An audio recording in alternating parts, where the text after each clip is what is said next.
متن تحفة الأطفال والغلمان في تجويد القرآن.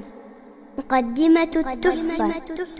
يقول راجي رحمة الغفور دوما سليمان هو الجمزوري: الحمد لله مصليا على محمد وآله ومن تلا. وبعد هذا النظم للمريد في النون والتنوين والمدود، سميته بتحفة الأطفال عن شيخنا الميهي ذي الكمال. أرجو به أن ينفع الطلاب والأجر والقبول والثواب.